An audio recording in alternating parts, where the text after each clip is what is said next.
Well, Kick is out today and Phyllis, she's due in, right? Yes, yep. So we'll have a quorum and we'll roll call. Okay, We've got some virtual participation. Kick is out today. Nope. Oh. Phyllis is on her way in. He's not feeling well.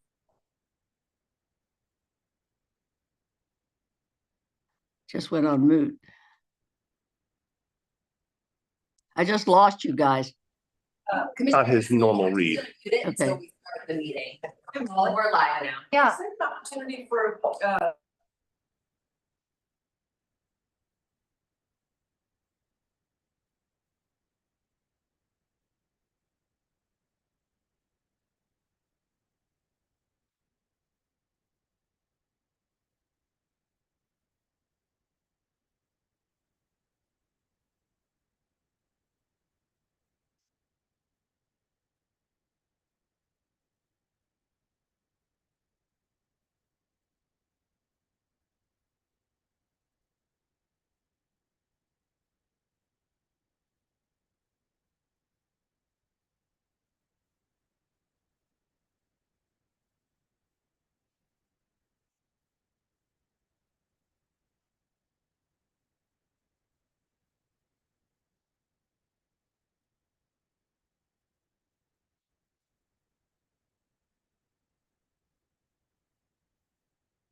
Everybody, we're going to go ahead and call the meeting to order.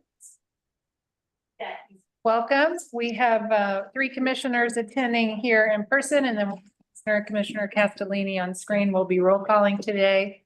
We do have a quorum, but first we will kick off with public comments and I've got 3 here. Jason, Cynthia asked if people were allowed to participate in public comment via Zoom and if they do it at City Hall. Do we have that availability? Do you not? Never done. Yeah. Do we have anybody that's trying to attend via Zoom or is that just a question for the future? Okay. We can look into Yeah, we that. can look into it. Great. First, we've got Rachel Hawk, then Philip Schaefer, and then Cynthia McCarthy. Good morning. Good morning. Thank you. Hi, my name is Rachel Hawk and I'm a volunteer with the Cincinnati Conservation Stewards under the Conservation and Land Management. We have been removing acres of honeysuckle at quite a few of the parks. I work at French and Mount Airy West specifically.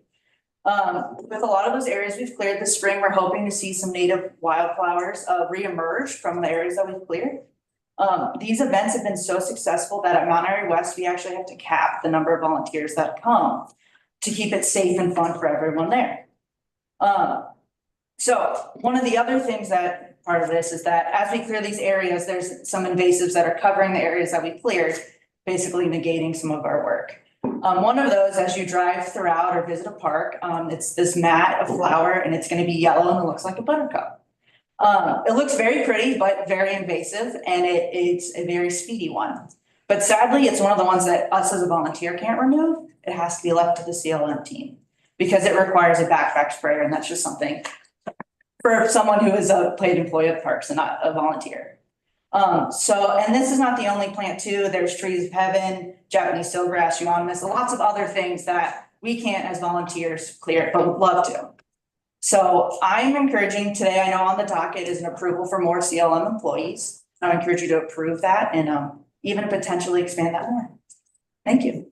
Thank you. Wait, Rachel, what was it ranunculus? Is that where you were talking about the yellow flower?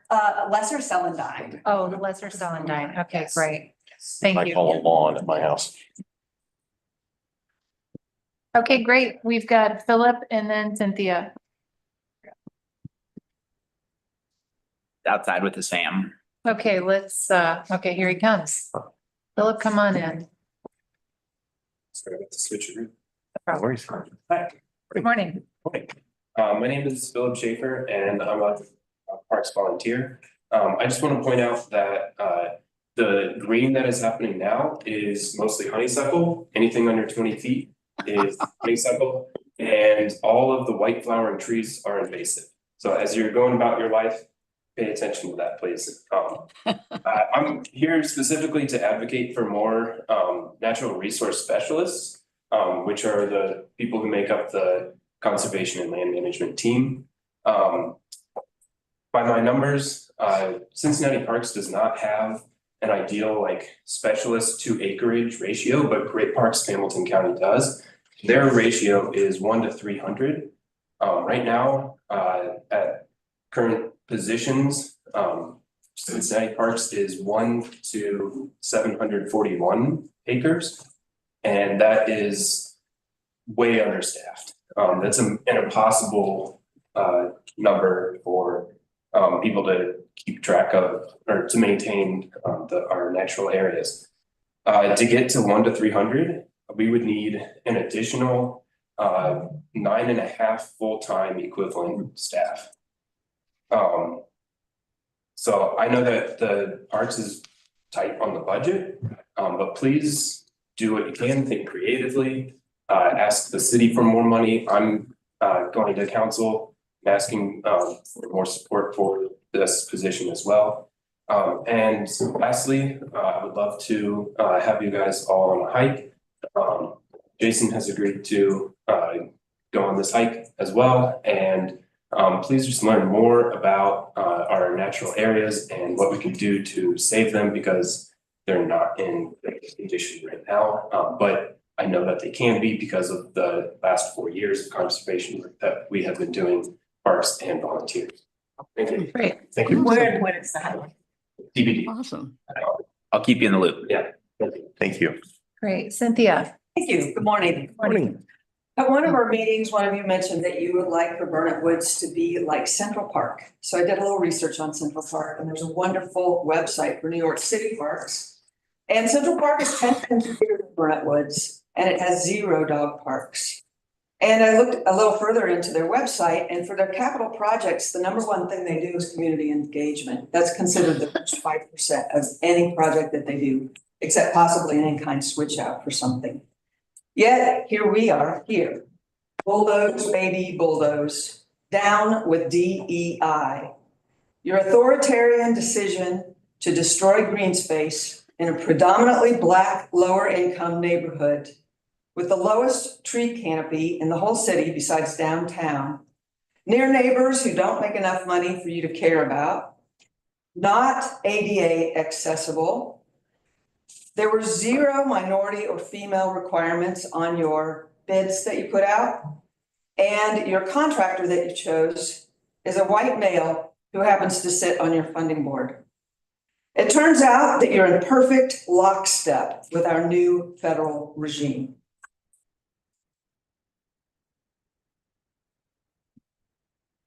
All right.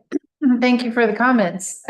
We did receive some comments via the Cincy Parks address as well as via mail regarding the Burnett Woods Dog Park, the deer hunting program, an idea on a skate park, and the Alt Park fireworks. So keep those coming. These come to all commissioners and we read them all, of course. We do have one agenda item that comes next, which is a presentation of a grant from Ohio History Connection. Jason, would you present that, please? Absolutely. So we're joined by Diana Welling with the Ohio History Connection, specifically with the State Historic Preservation Office, SHPO. Yes. And this is about 1.5 years ago, the board funded a grant writer, and our grant writer has been paying dividends. And so this is a grant we submitted to help recreate our historic bronze signs in Cincinnati parks. We had one during the Lytle Park reconstruction that the base got broken. And so we're going to have to recast that. And then what we're going to do is be able to bring back a ton of signs. There's a lot of these historic signs throughout our system that have not been out and about. And so we're going to bring them all back. And this is going to be the beginning of that. So. Well, thank you for having me today. This is the best part of my job when I get to go and present big checks to people. I'm Diana Welling. I'm the State Historic Preservation Officer with the Ohio History Connection. And like Jason said, this is the $14,000 grant that is brought to you by your tax checkoff for Ohio History Fund, as well as the Macedon license plates that you might see around the state. So encourage you to do all that because it goes to this good work. So who should I present this to? I mean, we should definitely kind of get up and take a picture. We don't get these big checks very often. It's like reminds. We don't want to exclude you, but would you like to come around as well? You can if you want to, but. And I'm not, Gonna hop over. well, yeah, Or yeah, if you just want to stand kind of behind us maybe, or. there you go. Look at, Yeah. Grab. I can even go, perfect. Reminds me of what was his name? All pictures are better with me in the background. Thanks, yeah. Publishers Clearinghouse, exactly. 3, 2, 1. Awesome. Thank you. Hey, well, thank you, everybody. Yes, absolutely. Really. And there's a check off on your state Yeah, taxes? so it's line, I believe, 2D, that is for the Ohio History Fund, and you can check that off.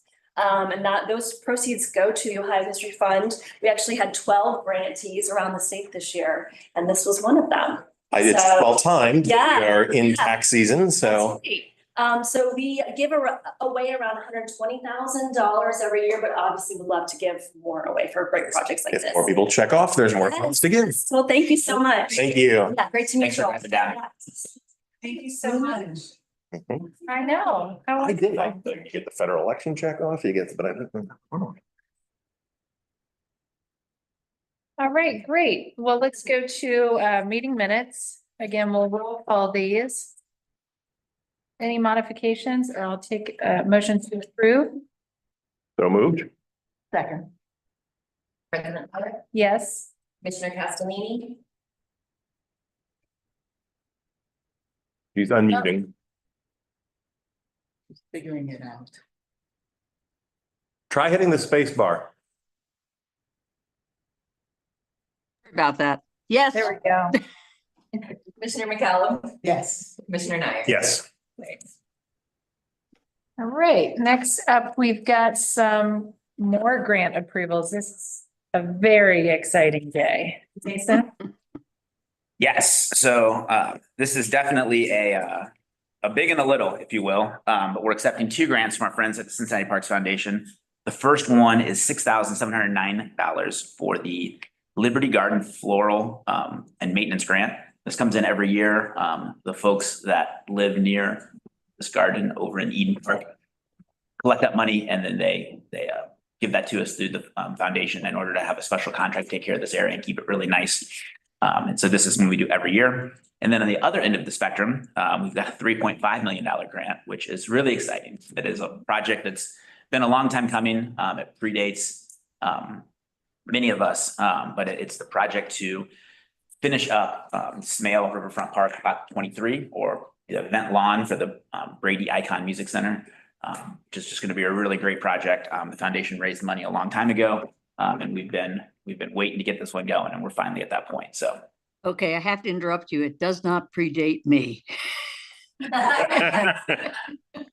many of us, I said. Yeah.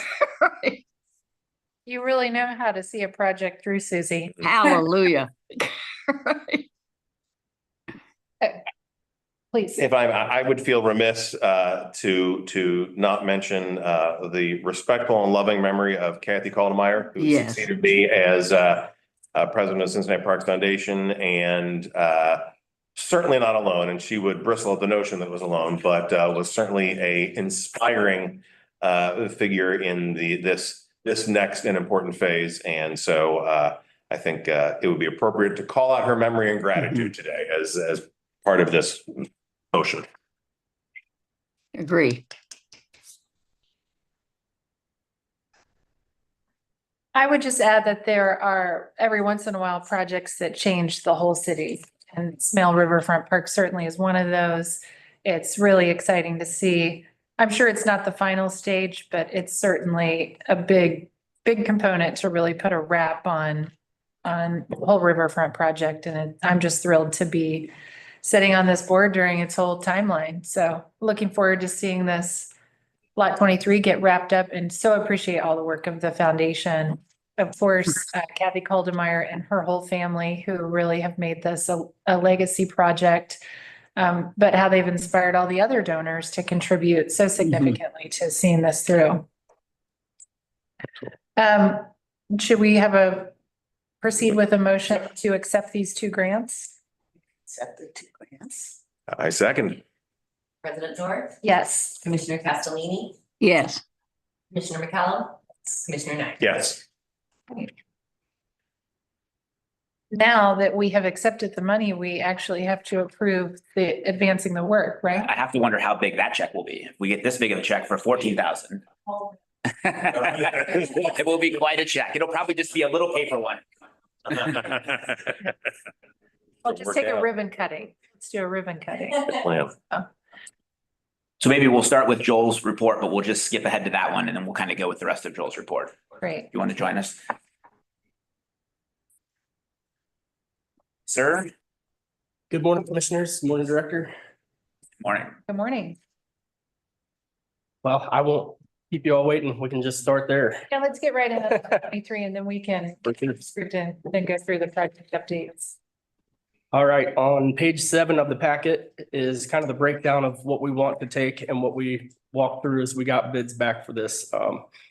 The base combo bid, best price was $4,385,346. And that includes, or beyond that, purchasing requires on that general construction bid that they have $100,000 contingency embedded. So that is included there. There's an assignment fee if the general constructor oversees a couple of the other disciplines that are in the site. So there is a plumbing component to the project, there's an electrical component to the project, and then the general constructor over all of that. So the general constructor can charge up to a 5% fee of those other contracts to manage those folks. That's what the 23,805 is. The plumbing scope is 49,300. The electrical scope is 426,800, and that includes a little bit of scope on the alternate 4, which we'll talk about in a couple minutes. Alternate 4 is work that the county has asked us to do to repair a whole bunch of damage that was done to the Race Street steps. I think I wrote the report on that. If it's the same stuff, fix the lighting, fix the rails, fix some of the stuff that was damaged in a car crash. County's asked us to put that in this. That's what alternate 4 is, and includes a little bit of electrical that's covered under our sub scope. We estimate that permit fees for this are going to be $60,000, and that special inspections fees for the foundations and all that stuff, which we have to procure separately under the city, is going to be $30,000, we assume, for a total project cost of $5.122 million. One thing to note, there's 3 alternates that were priced above what we can take under these numbers and what budget we had. That is alternates 1 through 3, which essentially are the large pergola on the 515 level up by Race Street. They're still doing the smaller one that was included in the base bid. The larger one was the alternate, not going to take that.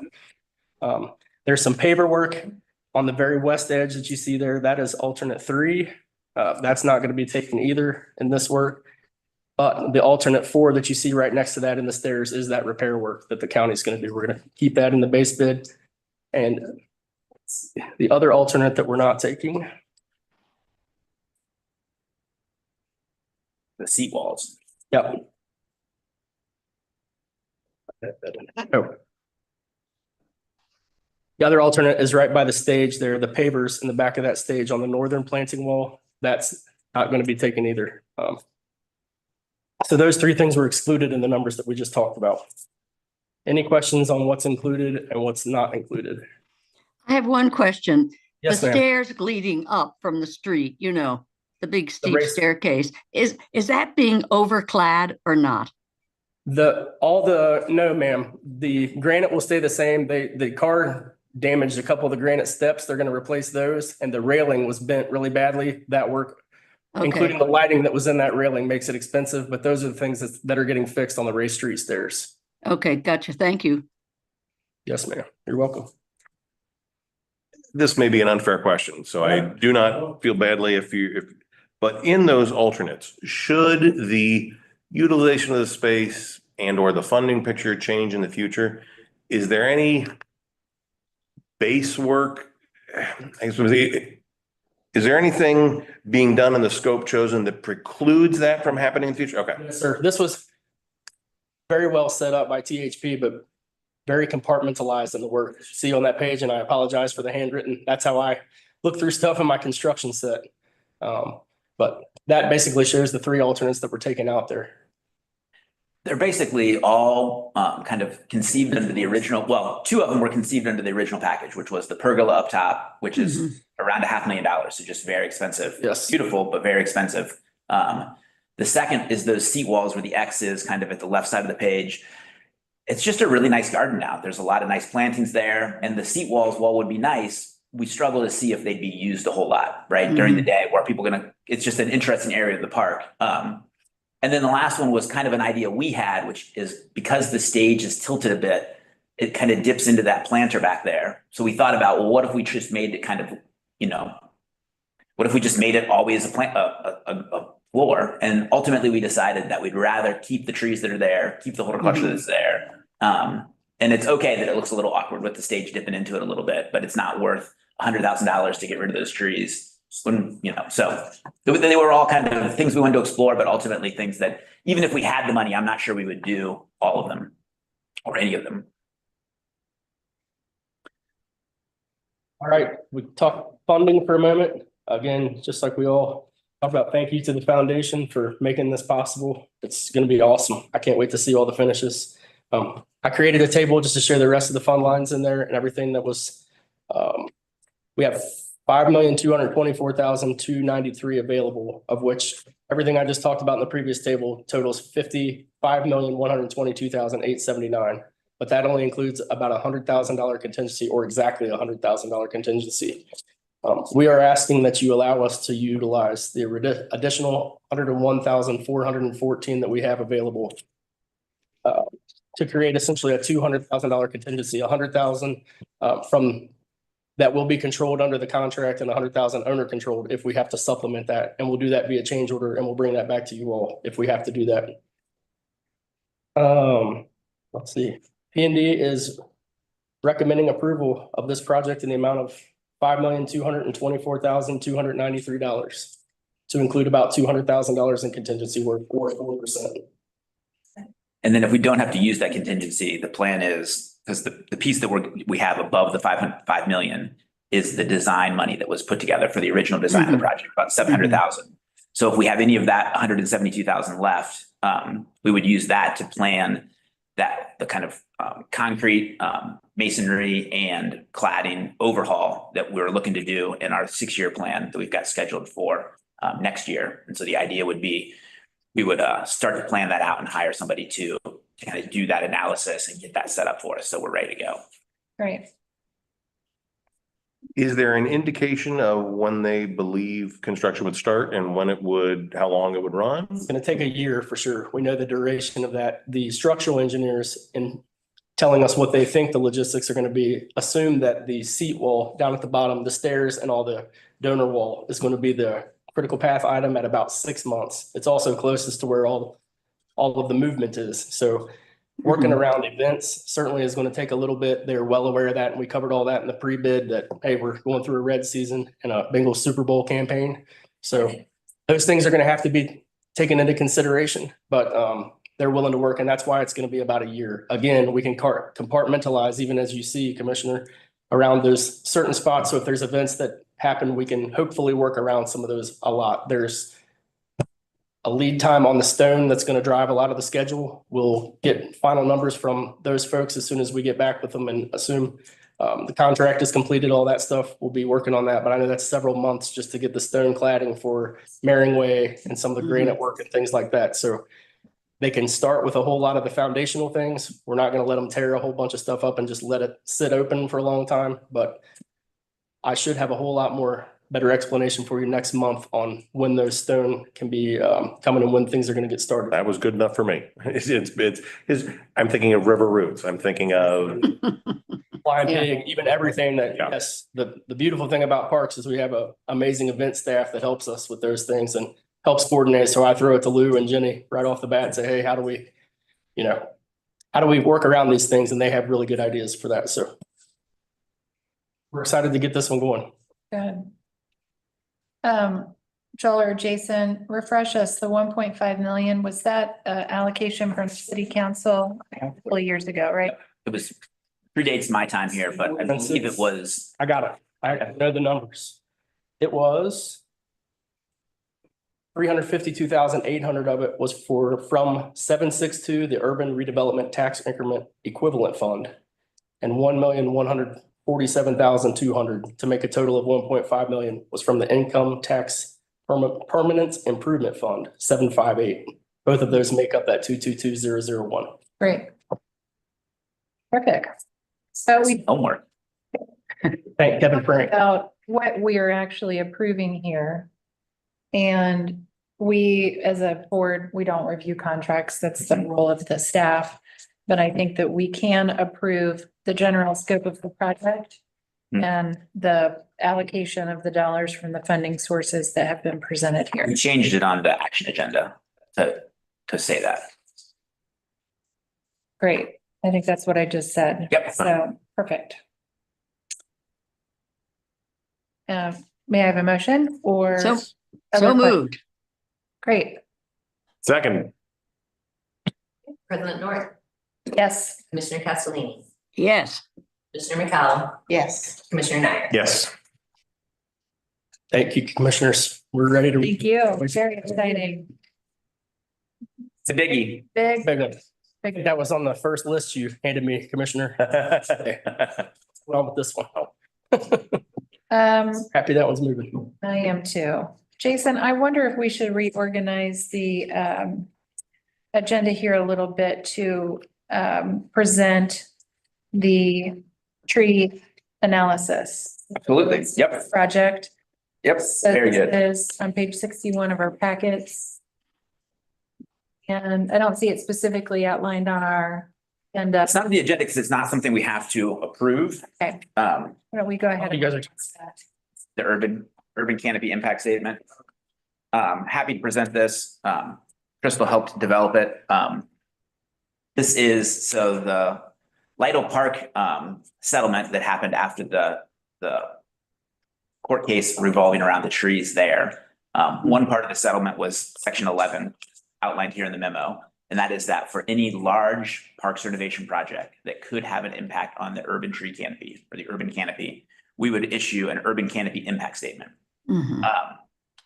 This is our first one. By my read of it, it's the first time we've had a large renovation project that could impact the urban canopy. In this case, it does not, which is what the tree canopy impact statement says. The project will actually have a net positive of trees. We're going to add 2 ginkgos and 6 perodia trees. All the trees that are currently there will remain there and be kind of put in, except for 4 sweet bay magnolias.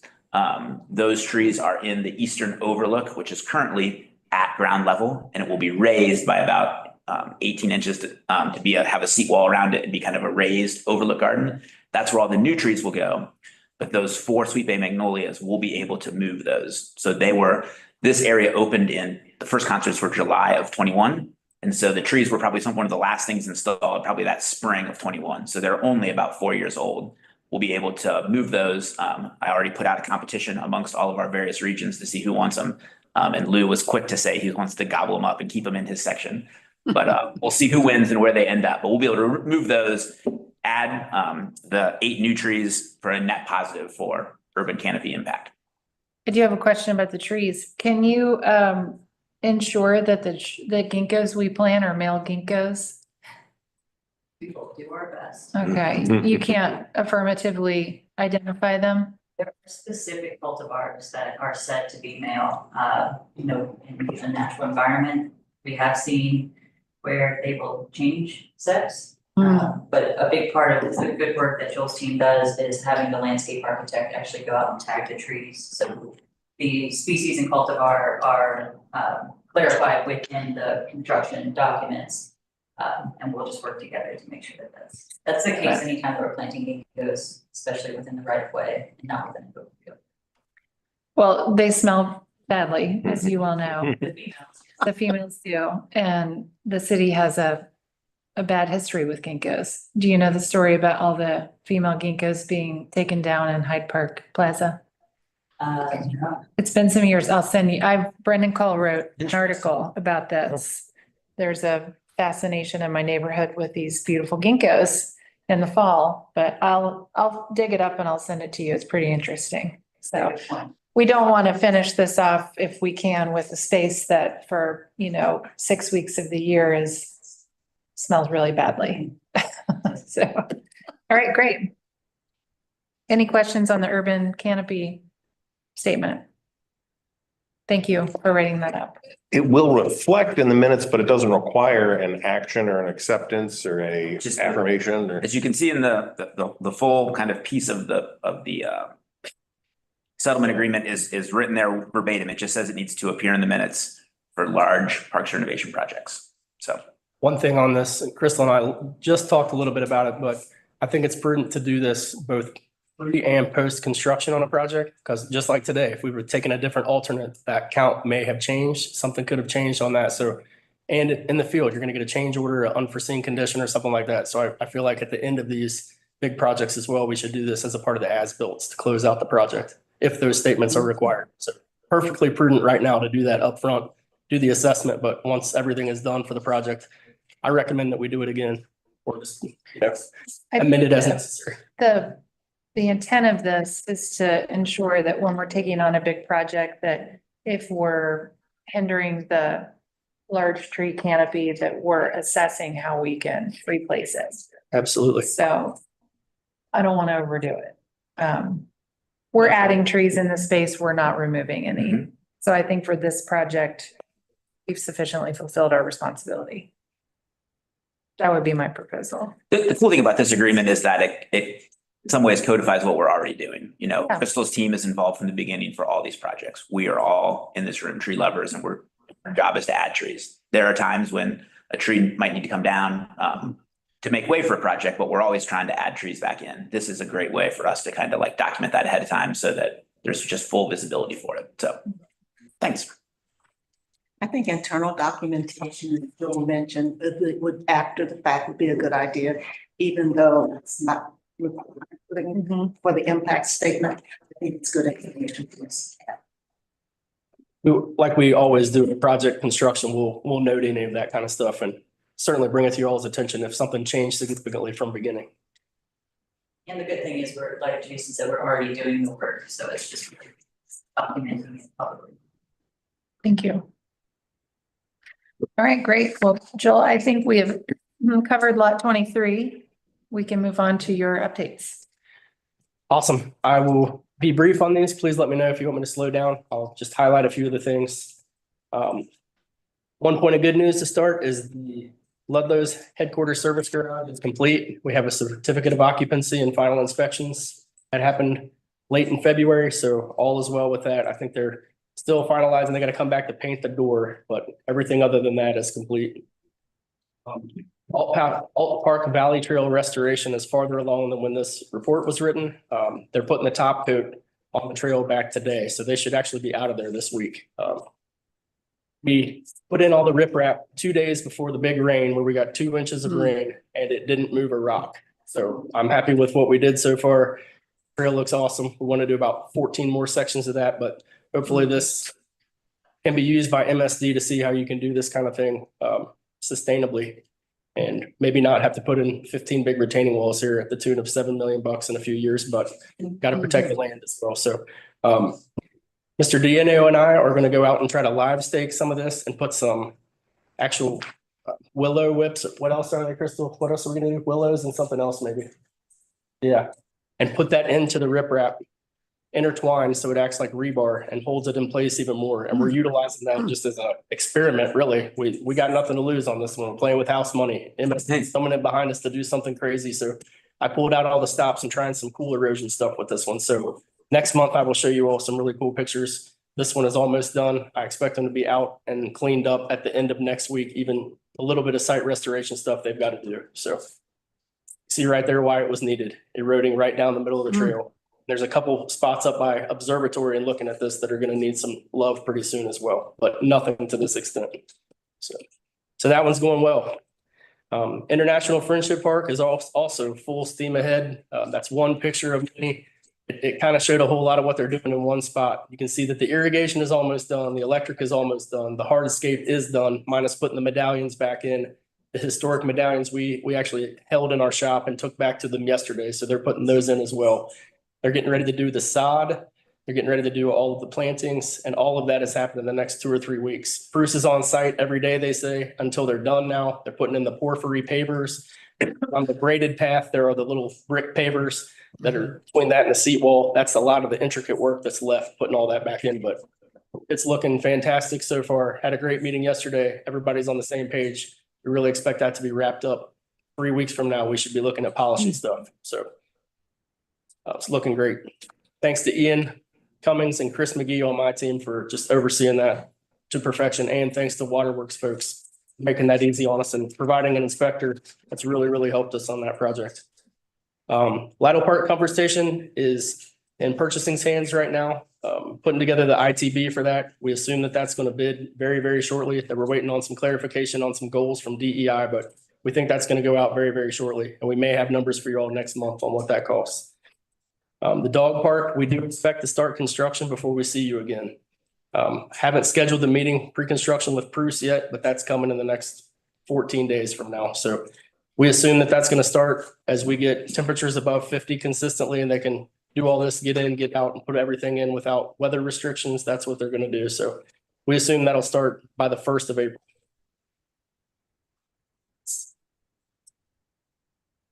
Mount Airy Area 23 bike skills course, we have a contract.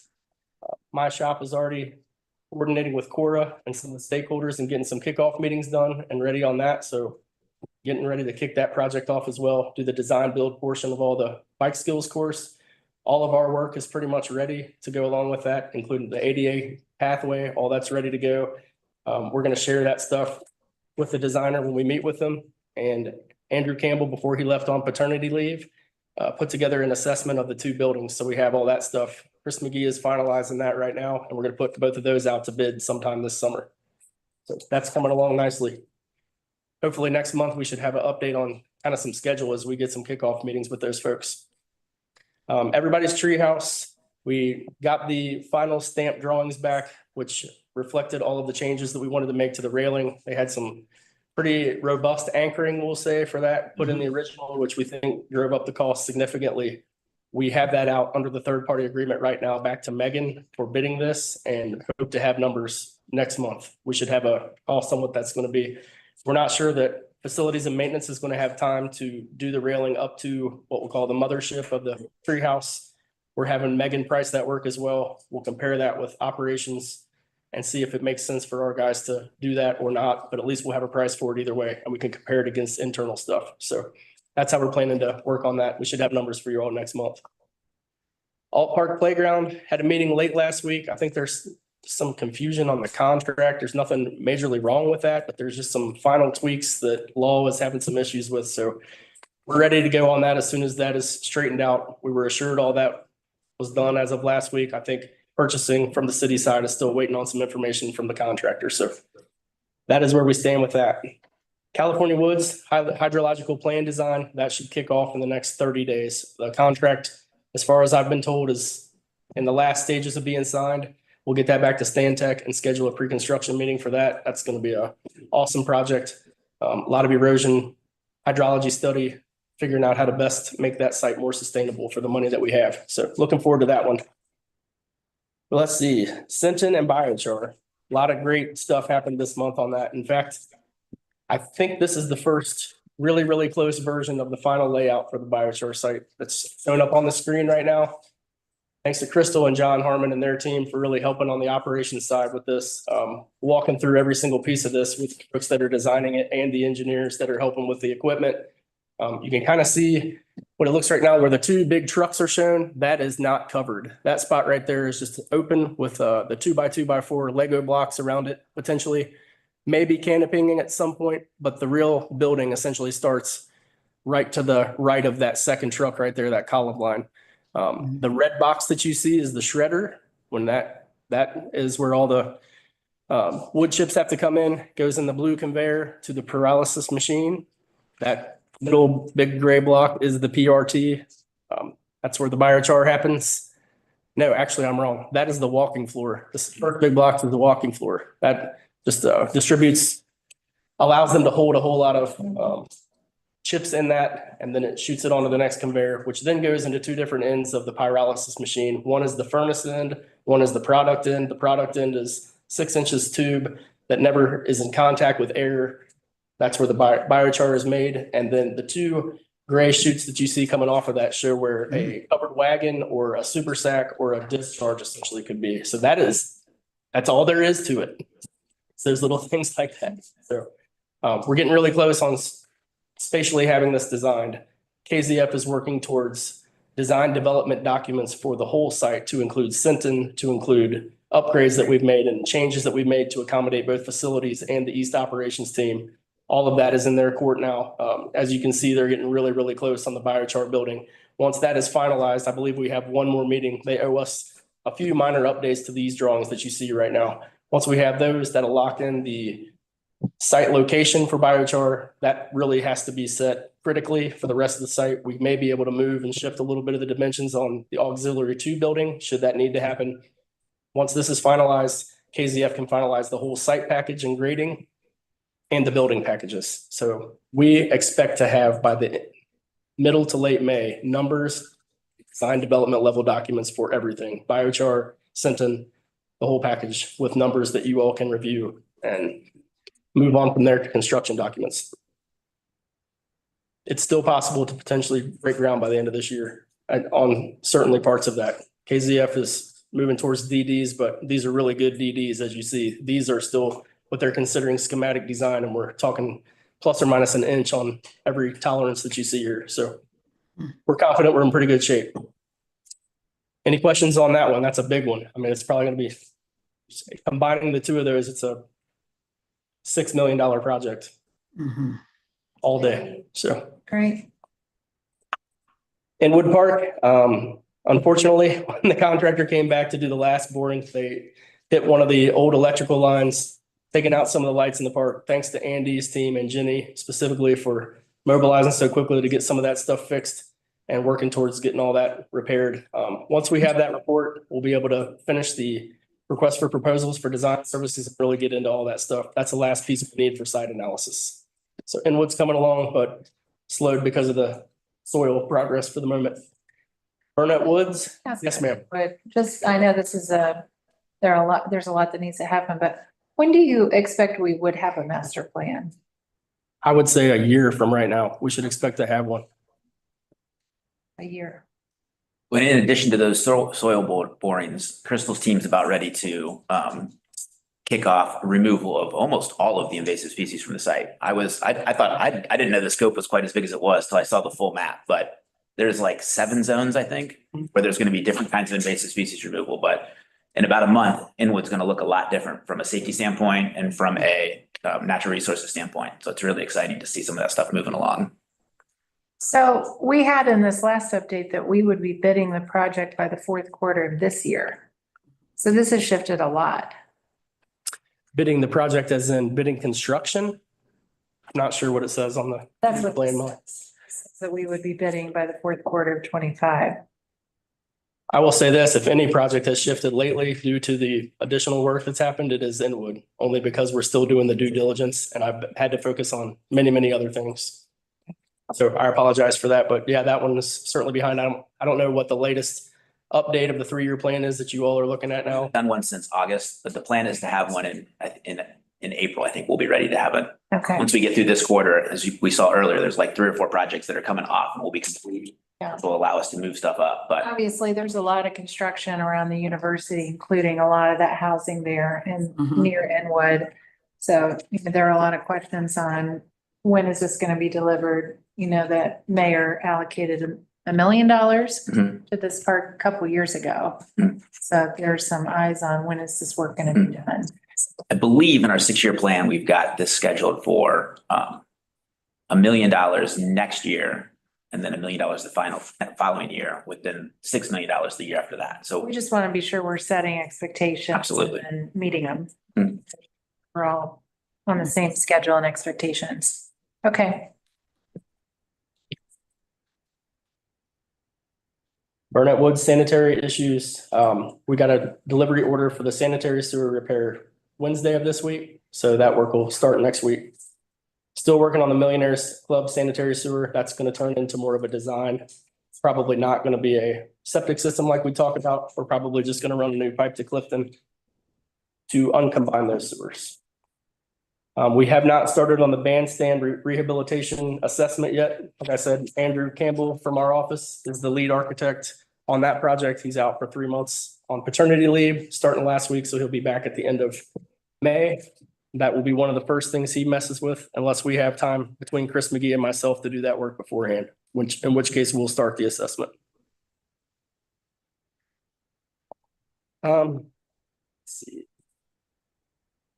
Central Avenue Maintenance Building, that's one we're also working on in the background as a part of the Centon campus relocation. The mechanics lose their home in the latest iteration and they're going to Central Avenue.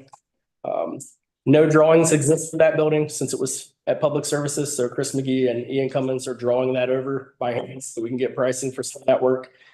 We pretty much have to have that done by the end of the year. So that's one that's taken some time away from other projects as well, just to make sure they have electrical, concrete, everything they need to use the mechanic shop down there.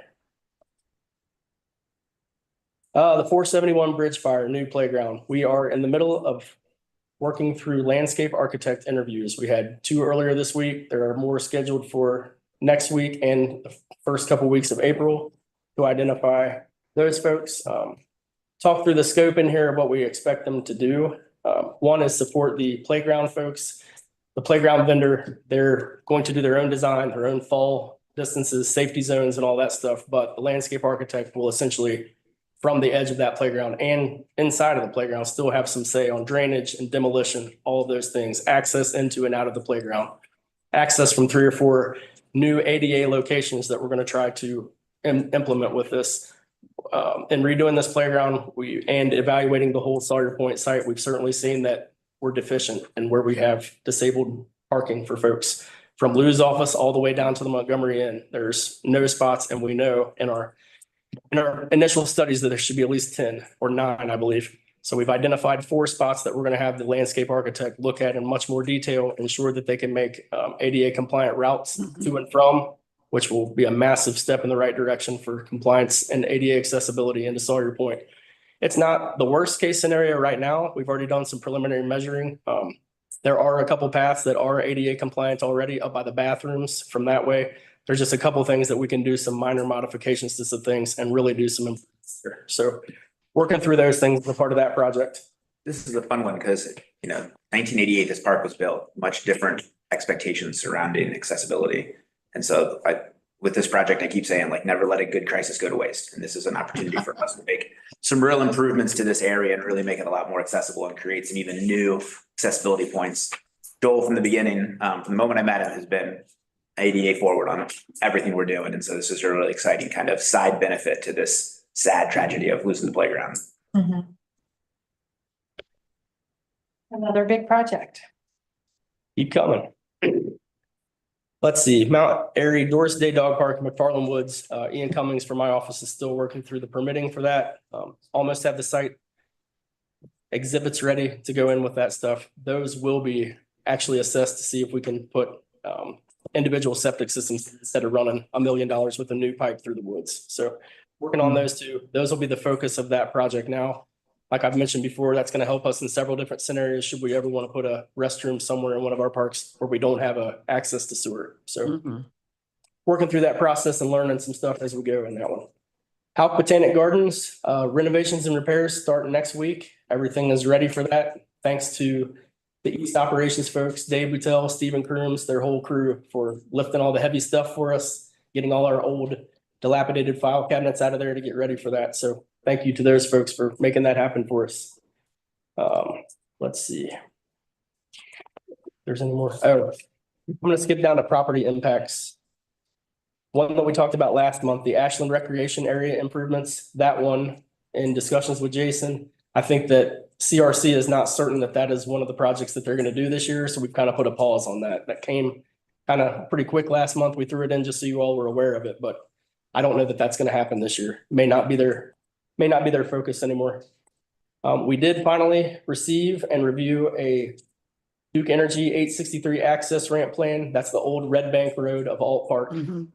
Tracks they're coming in. They've already came down Old Red Bank Road, essentially to park property, putting in the big aluminum poles that you see. They need to put 2 or 3 more down by the railroad tracks. Those that have paused for a right of entry, Crystal and myself have been working with DOTE, who is leading that project on that, just to make sure everything is good with that. We've returned comments to them. Haven't seen any of that finalized yet, but I believe that's in DOTE's court. Is that correct, Crystal? Okay, thank you, ma'am. Few more just to show you about that are kind of new. Let's see. Eden Park Gilbert Avenue Complete Streets project will actually affect right down here below us. I overlaid an aerial that you can see the red box there is what they intend to disturb during this. This is a realignment and road diet of Gilbert that will affect the intersection coming into Eden Park Drive. In a cursory review and looking at all the utilities that you see right there that I've matched from their drawing to Cages, it appears that they're going to be able to take care of everything and do those things without any major disruption to anything, any major disruption to the water fountain there on the left side. So we are certainly in favor of this. It's going to make that intersection safer. Just wanted to bring that to your attention because it's something that's going to require a change in, require an easement likely and a right of entry for when they come in to do that work. Another new one from last month. We did something very similar to this 6 months ago with Verizon. AT&T reached out to us a couple of weeks ago and wants to piggyback on the Verizon antenna that is within French Park. All of the equipment that is going to be added, another generator and all the 5G equipment that's going on the tower is within the existing fenced in area. We don't really have any concern with any of the stuff that they've proposed. Essentially what we need from you all today is, because this will require a new easement and lease agreement through them, we need just preliminary approval to say, yes, in concept, you are okay with this. What that will do is allow me to go back to AT&T and tell them that the board is okay with this principle. They then will need to go to Verizon and start working out the terms of if they're allowed to piggyback on the antenna, what that agreement looks like between those folks. And then that will also prompt an agreement with the board for a lease.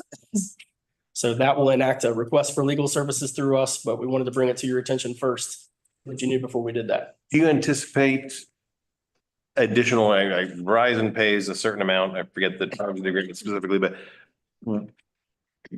since that is not expanding, does AT&T expect that to be covered under Verizon's payment, or is there a revenue? We certainly told them that there will be a lease agreement in place with the park board. Perfect. They're going to pay in the same manner. Thank you. We'll work all through that with requests for legal services. There's a lot of steps in there, but just Absolutely. fundamentally, it ain't free is what I was getting. Yep. We made no indication that it would be free. So do you all have any concerns or questions with that? Should we vote? I don't think you need to vote. I think it was just more of a, this is going to be an update that we're letting other people know that they can start thinking about leases and things. And we wanted to bring it to your attention so you weren't blindsided before we came to you with easements and lease agreements. That was acknowledgement was all. It could just be under the understanding that it wouldn't have any negative impact on the wooded area that surrounds that. Yeah, of course not. Yes.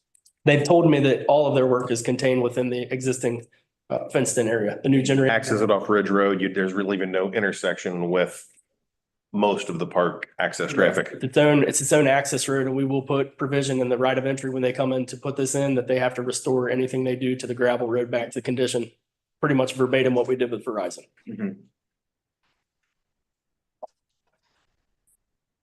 Thank you. Thank you. Rich Nature Preserve, this is much more Crystal's project than mine, but just wanted to let you all know and show some cool pictures. Duke is coming in to start clearing for the phase 2 of the big overhead and underground gas pipeline stuff. So Crystal and I walked the site. Just wanted to show these pictures because that's what I expect. Park property. If you're going to take things down, stocks, good erosion control as they're going in. That sets a really good tone for a job. I don't think I saw one scratch on a tree that was outside of that boundary. And we're looking, Crystal and I looked up and down. So far, so good. They're doing a good job being stewards of that project. Just want to let you know that one's kicking off. They expect to start laying pipeline in April. So that'll be hot and heavy for the whole summer, we assume. Most of that clearing was in place already for the existing power line corridor. Some of this was new. Okay. And this would be under the second assessment that Crystal did, phase 2 of the work. The last one I have for property changes is one that I've known about for about a month, but Season Good Square, they are doing a project. Matt Hume from DOTE contacted me. They are talking about putting a bus stop in at Season Good Square, where you're talking about. And this is worst case scenario. Matt sent us this. This is the 30% plan. And as you can see, the northern end of that encroaches quite a bit into some mature trees, which I told them on site when we walked this would not be okay. So we're bringing this just to show you all, this is the starting point. They've asked for some feedback on this from us. We will give that. We're going to shrink that right of way as much as we can. So we're not going to take any of those big trees. But wanted to let you know this is happening in conjunction with that study. It's not just this intersection, but this is the one that affects us. So we'll keep you all up to date as that progresses and shrinks, but we just want to let you know we're in contact with those folks and working through this design with them. Another great example of just these property impacts. It's another great example of how much work goes through full shop, which is, well, we're trying to get everything through your forecast done and keep up to date on all of those timelines and schedules. There's just all of these. When you own 5,000 acres, there's all of these other pressures need our work, and we have to mobilize to defend these big trees and make sure we're saying, look, you know, we got to get involved early and make sure we're clear about what our expectations are. So great work. Commissioners, do you have any other questions for me?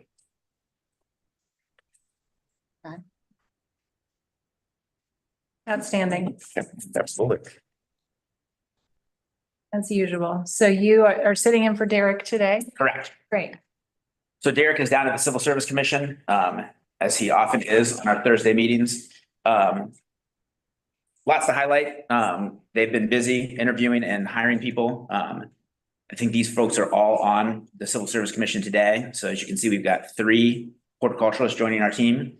I should note that one of the things we did over the last month was finalize a change to the city's classifications, where the florist classification was changed over to horticulturalist, which more accurately reflects the trends in the industry and what that position is across the entire industry. So that's really exciting. But we've added 3 new horticulturalists to our team. We've also added 2 laborers, computer systems analyst that'll join us in April, and a senior accountant that'll join Hedda's team at the end of this month. In addition, we got 8 full-time positions that we are working to get hired right now, including a bunch of arborists, 2s and 1s. They're working through some testing for that. These are the new positions that Crystal has been working on for a couple of years to bring a lot of our tree work in-house. Also, a service area coordinator, natural resource specialist, and another laborer. So just moving full speed ahead to get all these positions. I'm not muted. To get all these positions filled up in time for spring. In addition, they are full speed ahead on hiring all of our part-time staff to get ready for all the seasonal staff. And so it is a hiring bonanza. Anytime you're around this office right anymore, you're seeing folks coming in for interviews, folks coming in to do their background checks and do their final paperwork. Really good times.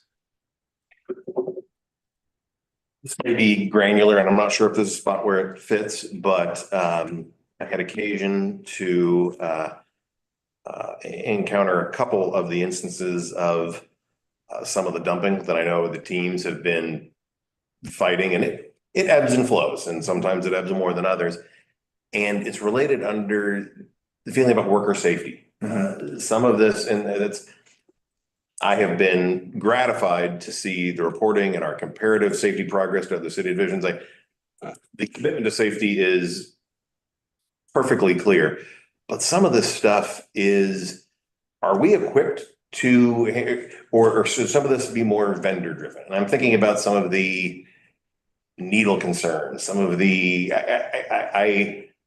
dumping is, it's not ongoing cleaning, and we're built, I feel like, more for ongoing operational normal stuff. When somebody backs a truck full of nightmarish trash into any of our locations, does that create hazards for our workers? And if so, is it what I'm really thinking about is there maybe it's worker safety, but it's also budgetary for special situations like that. Is there a funding stream available, or could there be, or should there be? If it's something that I'm thinking of in some industrial parks I work in, we have illegal dumping as well. And if it's normal lot pickup, we have maintenance techs that go do that. If it's a massive dump truck full of somebody emptied out an apartment building, there are special contractors that we call in. And I don't know if we can or if we should, and I don't even necessarily look for an answer today, but there are, the reason that we call in contractors for that is partly capacity, but it's partly safety. And what do we do with that? So that's, I guess I phrased that as a question, and it's not a question in the sense that I expect an answer today because it's a bigger thing. But having dealt with some stuff, private sector, I can only imagine the pressures in our public spaces are larger and I didn't want our commitment and our good track record and safety to be an additional casualty of some inconsiderate louse dumping their stuff in one of our public spaces. So. Is there a specific dumping site or a specific dumping instance that you've seen in parks? Since I've been here, we haven't had to contract out any dump site cleanup. It's definitely first, if there was something severe enough, we certainly would consider that. I know, a colleague who works in Mount Auburn had related, Jackson Hill has had some continuous issues. I remember 4 months into the job saying, uh-oh. So I don't know. I know I want to say Monterey West had some. Jackson Hill comes to mind, and I want to say Caldwell, but not where you think of Caldwell. Caldwell further south, Caldwell down North Bend. Those are ones that I'm thinking of. I'm not specifically, it's more of a structural thing. If there is something, and maybe the team has all the equipment and all the resources they need to do it, but if they don't, I'm just sensitive to having dealt with that with our own crews and our own business. There's not always a lot of analogs between private and public sector, but in this case there is. And when it gets out of bounds for capacity and more for safety, we leave that to folks who are, and I would certainly be an advocate of a similar approach where it was required. God willing, it's not required, but from time to time, I think it happens that way. Gotcha. And well, it's certainly helpful to hear the support for investing additional dollars to make sure our teams are safe in dealing with dumping sites. I can definitely dig into that and get you a more thorough response about what the history is with that. you have a big list of things, and I want to be sensitive to capriciously adding things, but I think in that, safe, clean, and reliable, there's a reason safe is first. And so that would be an area of emphasis, balanced with all the other concerns, of course. Of course, we'll look into it. Thank you.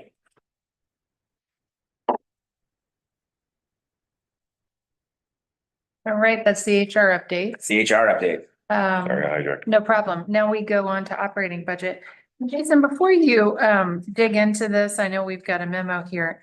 Is there actually an operating budget in this package? Or are we approving a dollar amount of, big dollar amount? Correct. So this memo kind of highlights what we've submitted for the operating budget. We certainly can provide reports that have kind of a more specific breakdown, but it's a ton to wade through. I'll be honest, I'm not even, don't always necessarily know fully what I'm looking at with that. So we could provide that if you were interested in it. This is an overview of kind of what we're approving. Most of it's carried forward from last year with the increases of 3% for personnel and 1% for supplies and other non-personnel stuff. And then it talks about the specific decision points we've had to make in submitting the budget.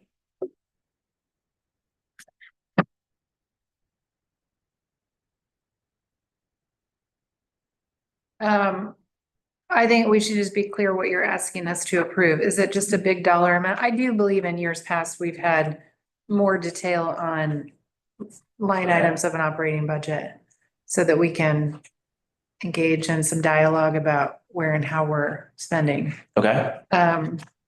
What is it that you need from us today? So this is approval of, I guess of our, of the operating budget, which is the amount that we are given and the targets that we hit, and then the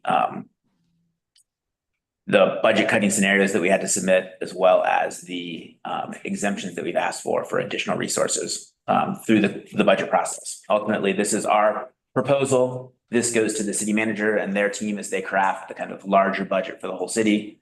Then it goes to the mayor for edits and modifications, and then to city council, at which point it's approved by city council for then us to implement and manage. And then there could be decision points that we make after that about how we approve and appropriate and use the resources that we're given. So I was viewing it more as, because it is this iterative process with council, mayor, city manager, all of it.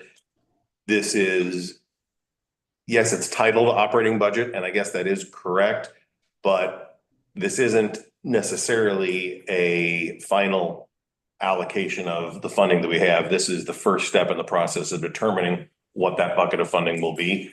I don't know if that's comforting or not, but that's how I was viewing it, as more of the because you had to present, if I'm going from memory here, 2% reduction and 5% reduction scenarios. And so it's illustrating how you would do those, but it's not definitive that these cuts would have to be made or those cuts would have to be. Correct. These are the scenarios you presented for consideration, and then the electeds will go through their process. June kind of a timeline, or is that Typically, the city manager's budget comes out in May. The mayor has I think it's up to 10 days to work on it, and then it goes to city council. And then city council generally has been passing the budget about mid-June the last couple of years.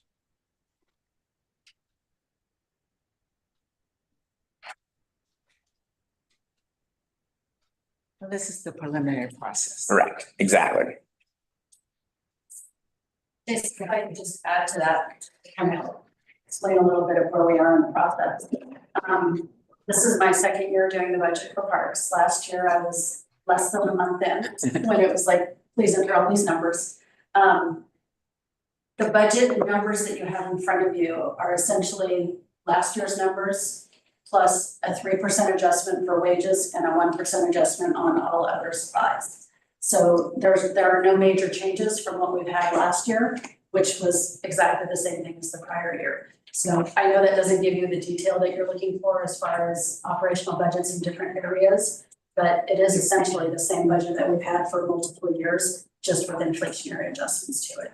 One of the major things that we accomplished this year was going through the reimbursements and aligning the reimbursements to where we're actually reimbursing funds from. So as I said, the budget has been a carryover from multiple years. And over time, as people shift and positions shift and we expand DNR and we expand different areas, different positions get moved to different areas. And so the funding for the wages gets realigned, but the budget wasn't being realigned. And so one of the major tasks that I did this year was trying to align those two to where the budget matches where we're actually reimbursing salaries from. And just to give a little context to reimbursements, we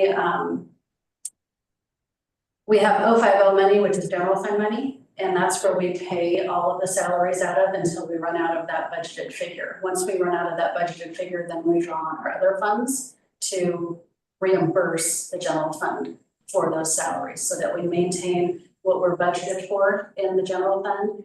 And but we're also not sacrificing any of that funding by not using it by the end of the year. What was I going to say about that? Oh, yes, and each of the funds that we have, the city gives us in the budget instructions, the city gives us target amounts for each of the funds that we have. And that's what we budget towards. So for the general fund, there's not a lot of flexibility, and in the memo, Jason talks about exceptions. So if we want to go over what they're saying they're going to give us, we have to identify those as exceptions to the budget.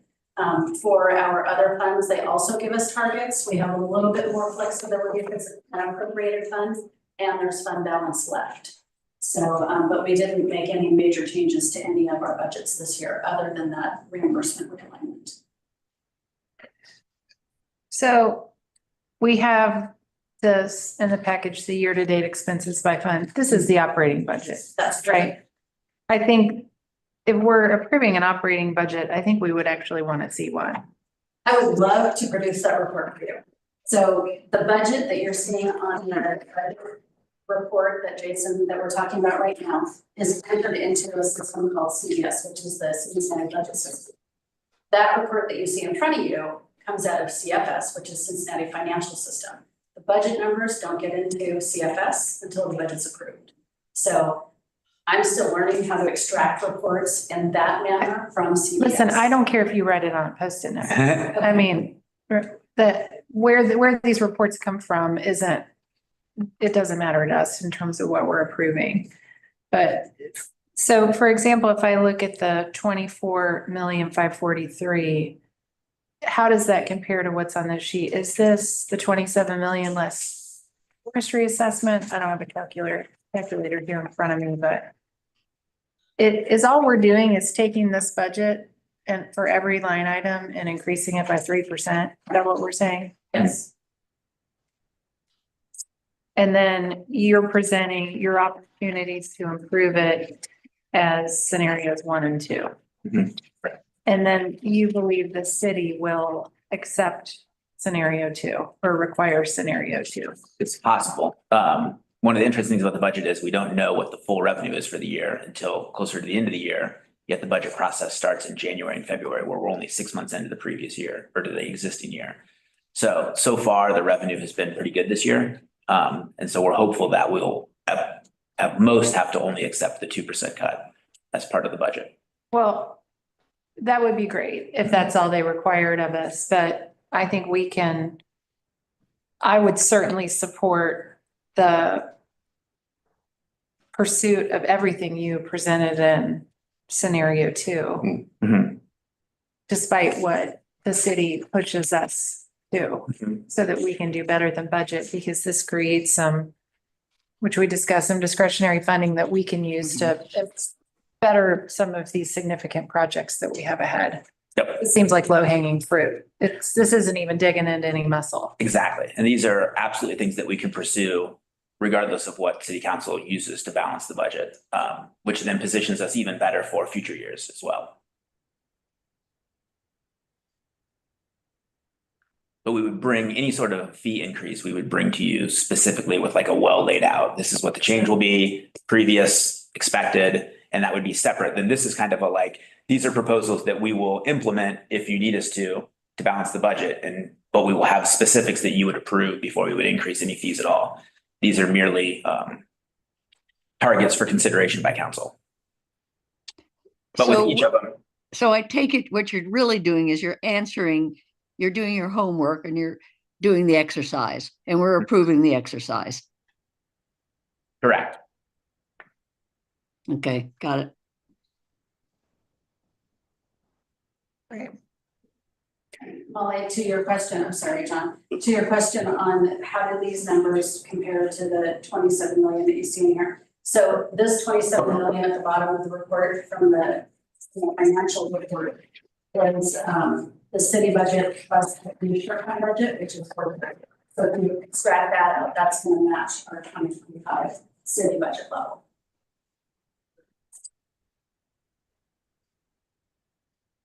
Okay. So, okay. This is where you're going to spend the money. You attain 24.5 of it from the city and you attain the other 2.5 from the commissioner fund budget. Gotcha. Okay.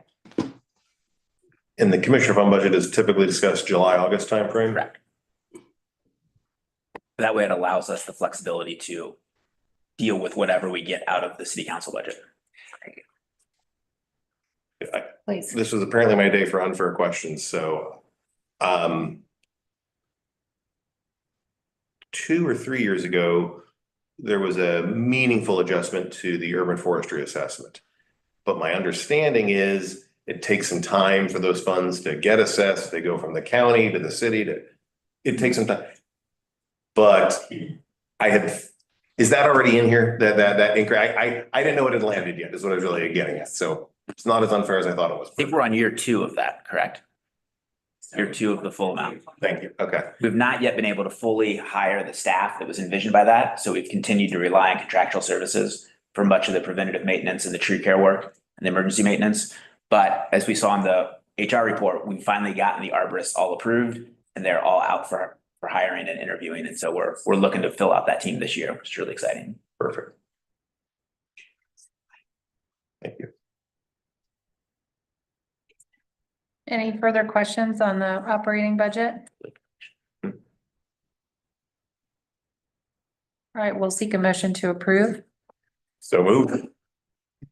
You? President Norris, Yes. Commissioner Castellini. Yes. Sorry. Commissioner Scallon. Commissioner Nuggets.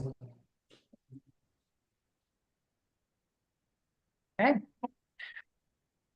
I think then we are on to director's comments. Jason. Yes. Thank you. So I will let Kate pull up some photos for us here. So last month we had flood conditions. The Ohio River crested at over 55 feet, which is the highest it's been, I believe, in like the last 4 or 5 years, which meant our flood plan was activated. Here's some photos. We deployed over 600 sandbags, removed electronic and other equipment from the flood zone. And it was pretty amazing. I was down within a day or two after the water started to recede, and our team had it already cleaned up, and a lot of the mud was moved out of the park, and it was really looking good again. But you can see that's the Great Lawn at Smale, and it was completely flooded and covered in. It was unbelievable. Amazing. We also had to close California Woods Nature Preserve for 4 or 5 days because the entryway had flooded over and there was no way to get in. So next up, the team uncovered some historic Civilian Conservation Corps photos. Oh, that's California Woods. You can see that it was flooded. So recently came across some really interesting historic photos. As you know, Mount Airy Forest was farmland before your predecessors in the park board acquired it in 1911. And in May 1935, about 90 years ago, with the assistance of the Civilian Conservation Corps, there was extensive work to improve the park and reforestation efforts. This included a workforce of young African-American men aged 17 to 25 from the CCC, or the Civilian Conservation Corps, who contributed 51,000 man-hours and played a major role in creating Mount Airy Forest as we know it today. They constructed much of the park's existing infrastructure and helped plant over 1 million trees, establishing one of the first municipal reforestation projects in the country. Their contribution left a lasting legacy of resilience, conservation, and progress in our history. So just kind of some really neat photos that the team found. It's great. I saw this posted on social media. Got a lot of attention. It's terrific. Thanks for sharing that. Next up, volunteer activities. So we had some great volunteers come in today to speak. Thank you very much for sticking around. But lots of stuff happening. Mount Airy has events this Sunday and also April 13th. Alt Park has invasive removals April 5th. French Park, April 5th, 19th, and May 3rd. Caldwell and Scarborough Woods have events on April 12th.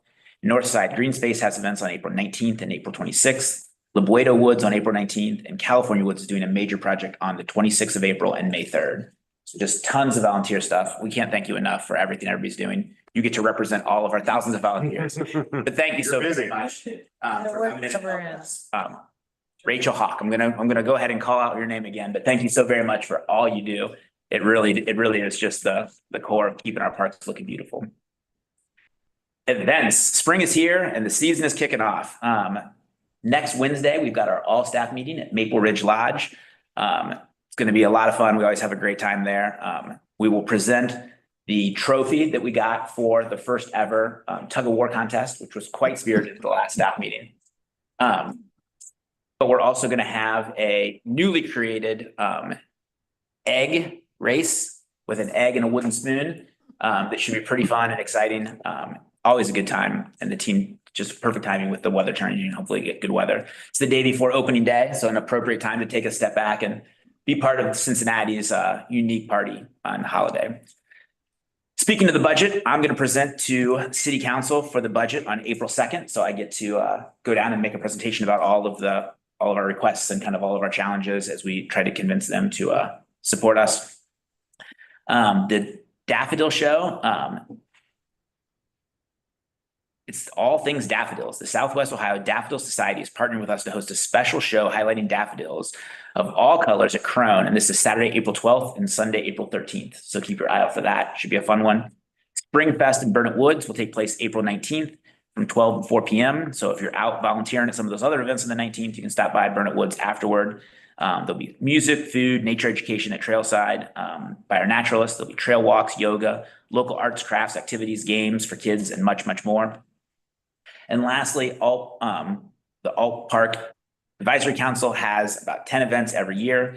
And specifically coming up, they've got their Alt Vines and Fine Wines, which is April 25th, Friday night at the Alt Park Pavilion. So a fun one. Look how much fun those ladies are having. But that's a lot. Lots of stuff going on. It's always fun right around this time of year, we go from, park kind of comes out of its hibernation. Lots of fun stuff to do in the park over the winter, but once spring hits, it's just go, go, go with stuff happening. Well, I said this last year and it's amazing. It's been a year, but I said specifically to you, Jenny, spring sure does come fast when you're working at the parks. Seems like it's not soon enough for most people, but the parks, it comes fast. Outstanding. Commissioners? I will only comment, this was seeming a fairly light agenda, fairly quiet meeting, and there's a lot of stuff going on. So thank you to all of the team who makes it happen for all of the